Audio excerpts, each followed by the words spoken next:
Hello everyone, welcome to Washington Gun Law TV. I am Washington Gun Law President William Kirk. Thank you for joining us. Hey, today I thought we'd do a little bit shorter video. This is going to be the first part in a series of shorter videos that we're going to do. So let's talk about a short summary of self-defense laws in Washington State. Okay, before we get rolling, if you know the drill, if you like this video, go ahead and click that like button down below. If you want to stay apprised of issues related to your Second Amendment rights, both on a statewide and nationwide level, go ahead and click the subscribe button down below. Click the little bell logo if you want to be notified when we post new videos. And please, please, please add comments. Let's get discussions going. Not only does that help the algorithm with YouTube, gets our video to more lawful and responsible gun owners like yourself, but this is exactly what we're trying to do here at Washington Gun Law, is build a large online community of lawful and responsible gun owners who can share ideas and help each other be more lawful and responsible gun owners. Okay, so the topic for discussion today is kind of a short summary of self-defense laws in Washington State. Disclaimer right now, what we are not going to be talking about in this video is the use of deadly force or the use of lethal force. We'll put a link to a video that we're doing on that, another short summary on when that is legal in Washington law. Today we're going to be talking instead about the general use of force to protect yourself or somebody else who is in your presence. Now, self-defense law in Washington State is actually codified. That is, we actually have statutes. It doesn't come from just case law. We have actual statutes that define a person's right of self-defense. Particularly in Wn.App.16.020, you will find the general self-defense law. But as a precursor, we need to understand that self-defense law in general is based upon the principle, an old legal principle of necessity. That is, that one had no other choice but to commit the act. In fact, necessity is defined in RCW 9A.16.010 as follows. Necessary means that no reasonably effective alternative to the use of force appeared to exist and that the amount of force used was reasonable to effect the lawful purpose intended. Okay, Washington's general self-defense statute is RCW 9A.16.020. And while there are several subsections that apply to a litany of people, the two that we're going to focus on today is subsections 3 and 4. Now, subsection 3 reads as follows. The use or attempt or offer to use force upon or toward the person of another is not unlawful in the following cases. Subsection 3.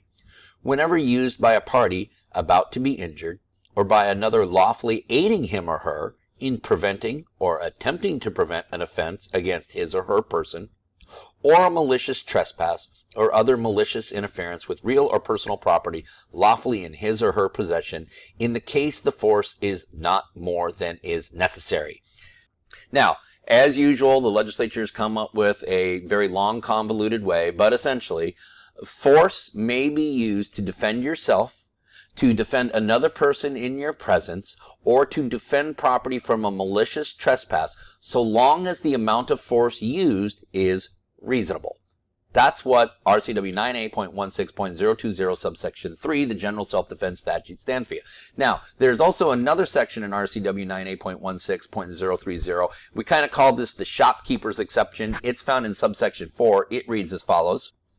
The use, attempt, or offer to use force upon or toward the person of another is not unlawful in the following cases. 4.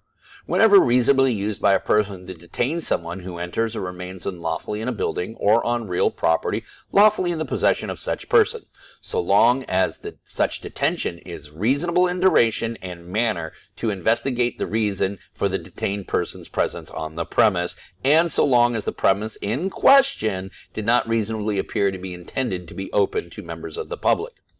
And again, a very wordy way of saying that if a person enters or remains unlawfully on property, the property owner may detain them, may use reasonable force to detain them so long as necessary to investigate why they're on that property. But the force used must be reasonable in both scope and duration.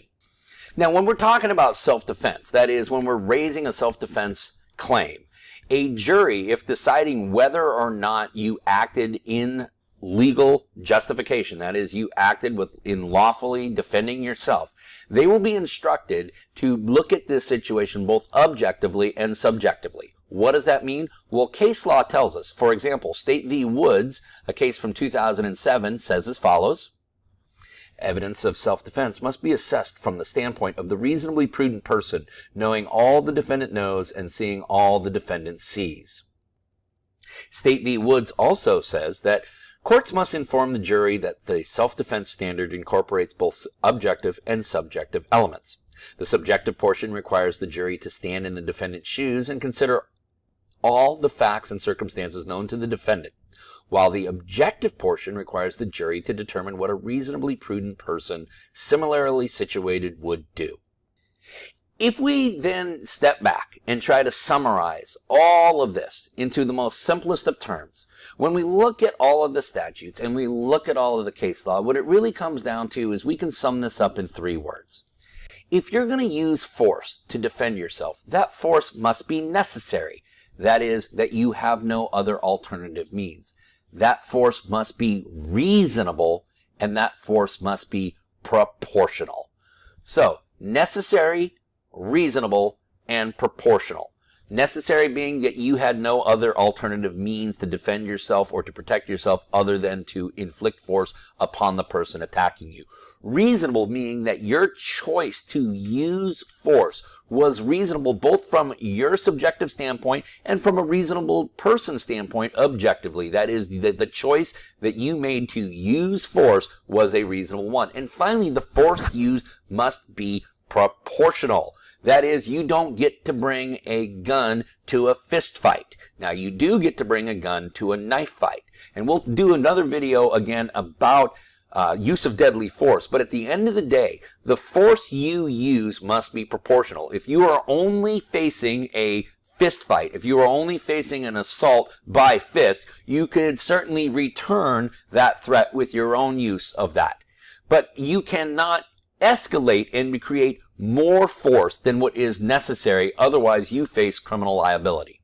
Listen, in a nutshell, I hope that helps you better understand the self-defense laws in Washington. In general, the force must be necessary, it must be reasonable, and it must be proportional. And if it is not all 3 of those, you face potential assault charges. Listen, you may have more questions about self-defense or anything related to this issue or anything related to your Second Amendment rights. And if you do, don't ever hesitate to contact us at WashingtonGunLaw.com. Or, of course, you can call us directly at 425-765-0487. Listen, part of being the lawful and responsible gun owner is to know what the law is in every situation and how it applies to you in any instance that you may find yourself. Until next time, thanks for watching and stay safe.